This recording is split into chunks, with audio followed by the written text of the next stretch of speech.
What is up, everyone? Welcome back to another video today, and in this video we are at Sioux Falls Regional Airport for the 59th airport update, and this is the final airport update for 2024. We've got a lot of fun end-of-year updates going on at the Sioux Falls Regional Airport. Got a fun charter flight as well, and then a quick little update on what's happening at the airport. Of course, the ongoing plans for the concourse expansion, and then also some other news that I have heard of within the last couple of weeks.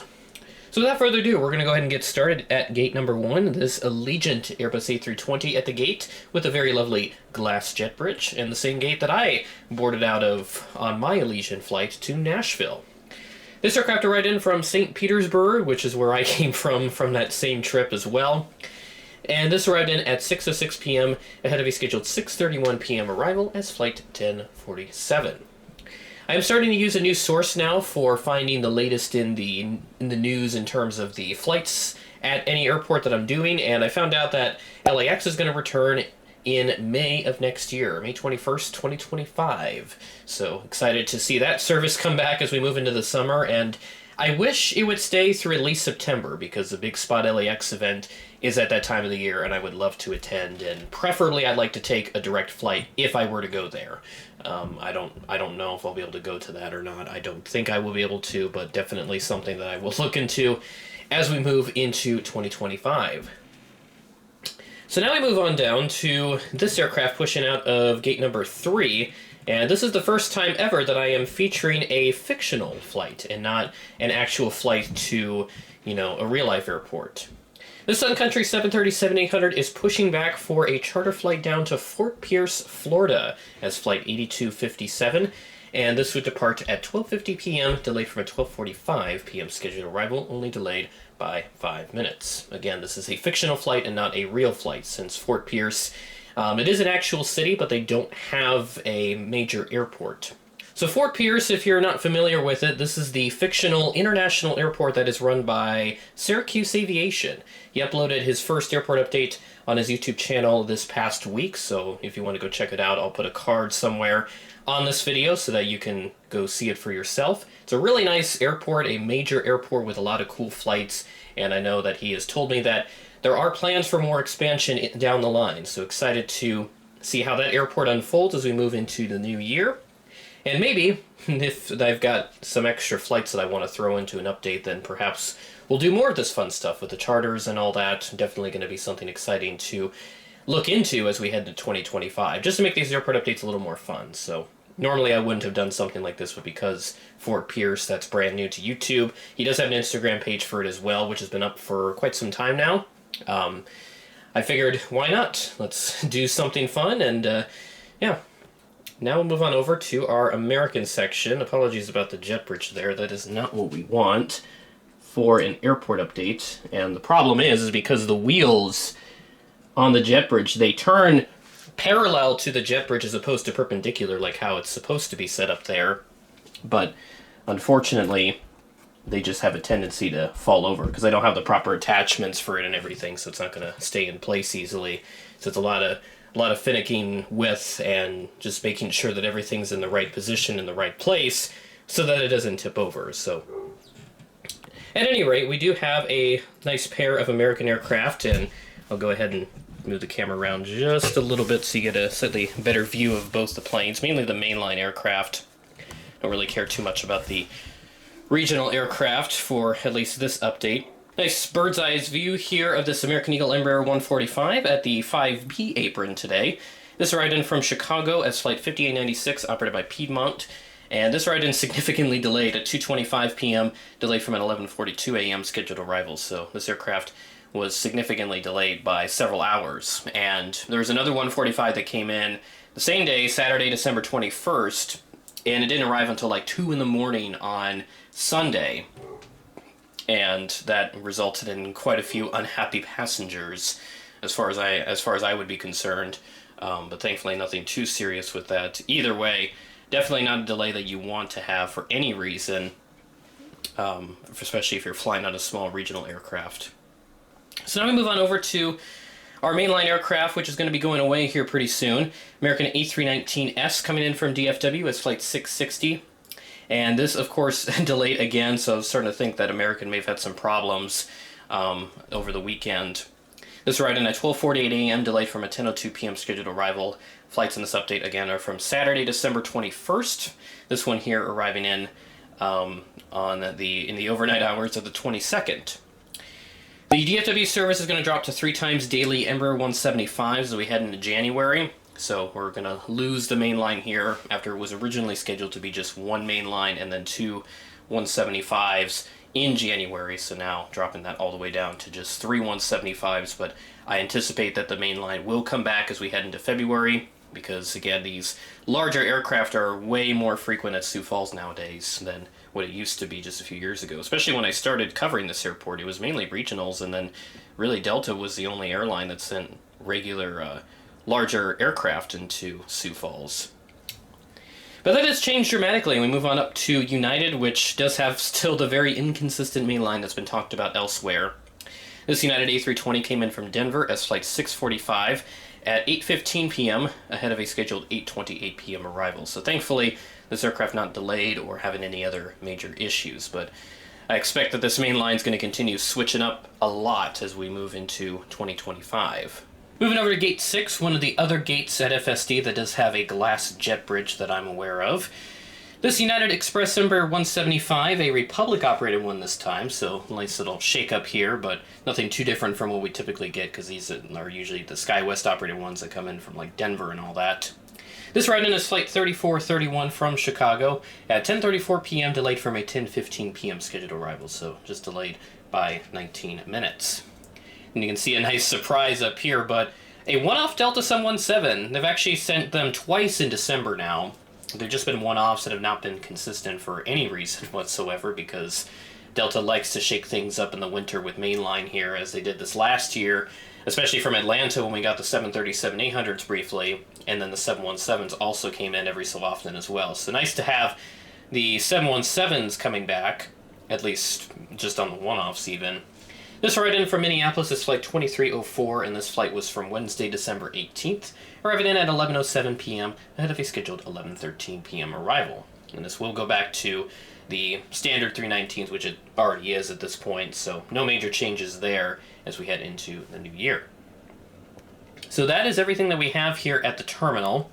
A lot of fun aircraft, and especially I do like putting in the charter to a fictional airport for the first time. Again, I wouldn't have done this before, but I figured that's too good of an opportunity to pass up, and perhaps at times where I do need some spare aircraft just to lengthen the airport update a little bit, we'll definitely have something like that occur a little more often, just to spice up the airports a little bit more, but definitely not something I'm going to do regularly, because I don't want to deviate away from having all the realistic flights that I already feature in this update and talk about regularly. There's now 2 more aircraft on the diorama here, so we'll take a look at those first, and we'll start off with this one arrival. Frontier, haven't had them in a while, kind of neglected them at these airport updates because on the days that I've checked the flight schedules, they just haven't been on there, so I'm always picking the days that Frontier doesn't operate into Sioux Falls. But we do have one of their A320neos coming in from Denver on this flight, 2108, arriving in at 7:34 p.m. ahead of a scheduled 7:40 p.m. arrival. And Frontier, they're still just sending in the 320neos.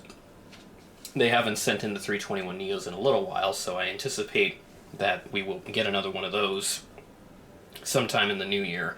So either way, once we get to that point, you'll be seeing the Aero Classics model that I finally acquired during my Black Friday massive unboxings. Go check that out. So that is all of our arriving aircraft, and now I'm just going to go ahead and swing around a couple of things here. Don't need to see that for any reason. That's just the iPad with all my flight information. Always have to move that around the diorama so that it doesn't block my shots. But the last aircraft that we have here, we have this Delta Connection CRJ 900. This is on the hard stand, getting de-iced and ready to head out to Minneapolis here as Flight 4864.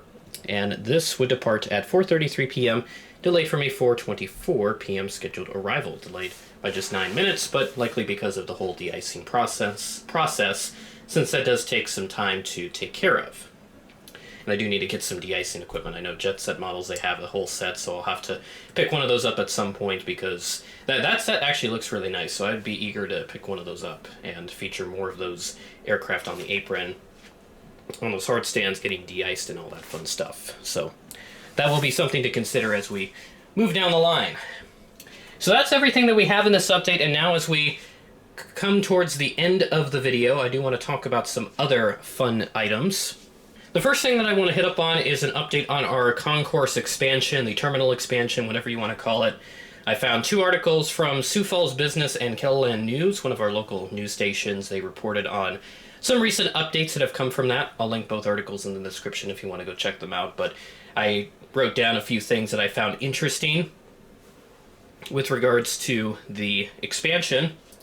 So as of right now, the current terminal, which only has 7 gates, and one of them got a jet bridge some time ago because they were running out of space with the 6 gates they already use, and that would be gate 2, which would explain why that gate doesn't really get used at all. Seldom I've seen it be used, and I think the last time I had an aircraft on it on this diorama specifically, it's been a very long time.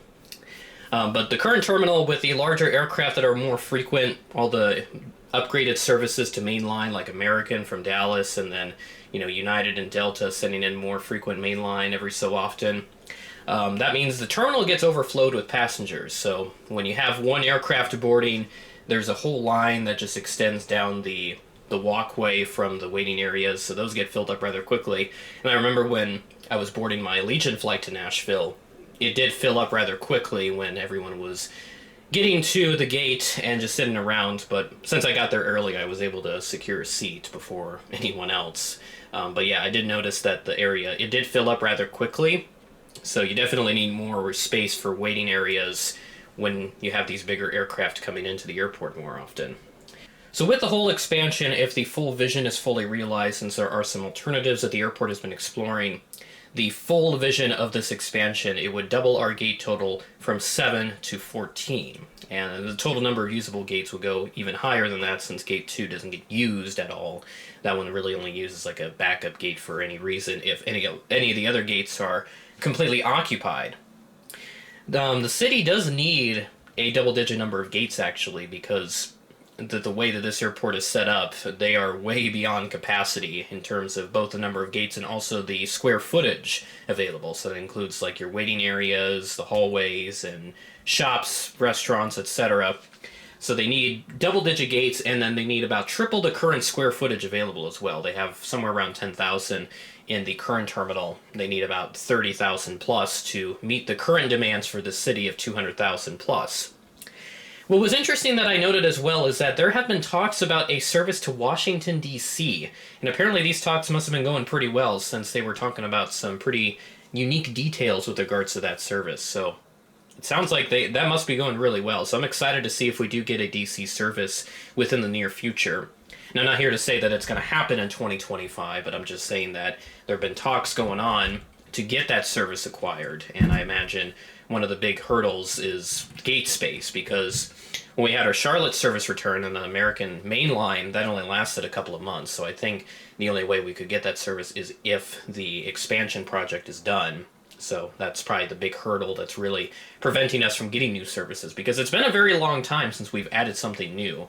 I think the last thing that we had that was brand new was Allegiant from Austin. That's what I can recall anyway. And that was like nearly 4 years ago now. That's crazy.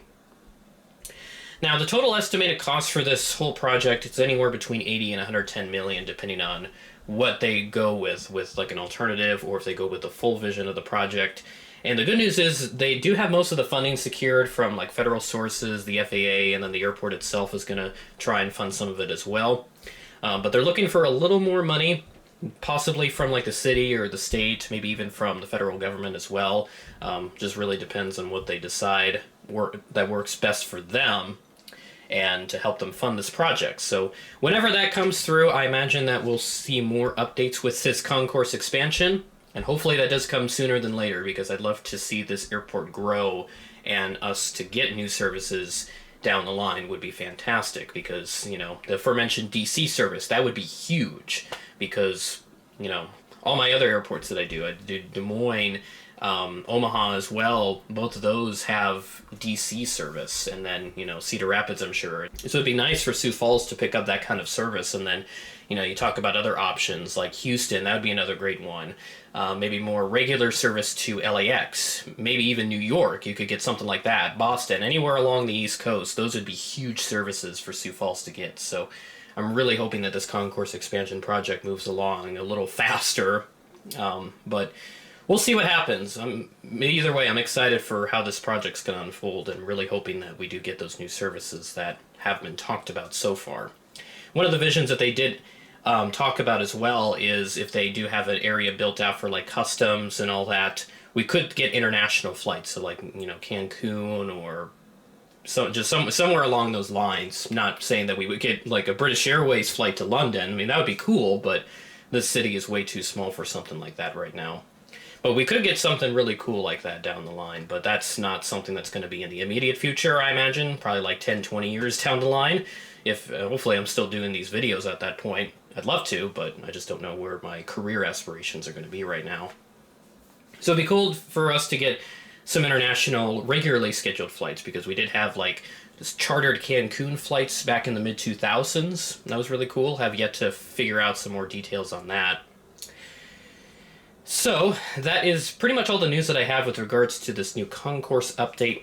And then one last little thing I do want to talk about, because I finally found this information. It took me a while to come across it, is that we do have some numbers for 2024 in terms of the passenger count. Reports have stated that we are currently up 6% from last year, which is great. And just taking a look at the month-by-month breakdown, a couple of months have been down, like January and May. Those were a little bit down from last year, but no more than 1% below the 2023 figures, which is great.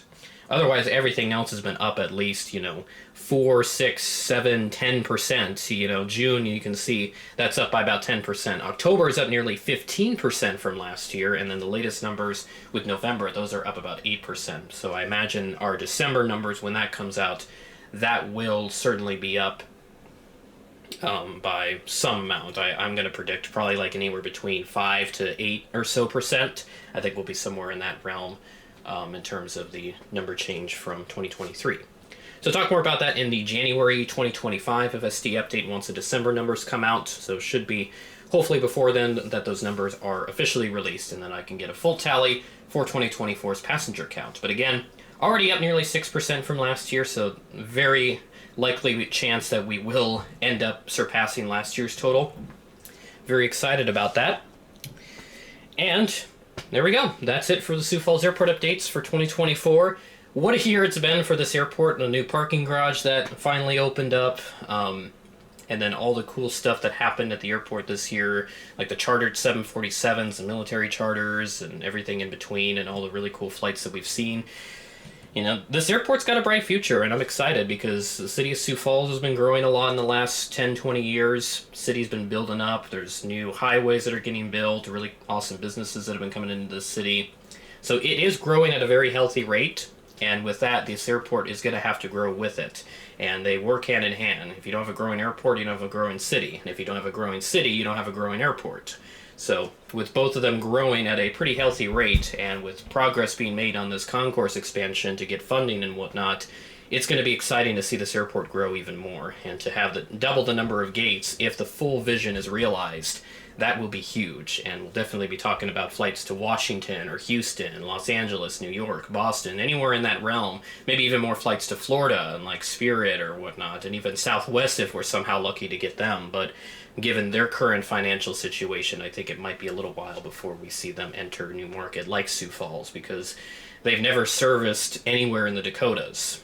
That's kind of been the hole for them in their route network for their entire existence. We only get them on charter flights and all that, and we had a couple earlier this year with the South Dakota State football charters. And I know, and I should mention, I'll hit on that too real quick, we don't have very many of them because they only had a couple opponents come in.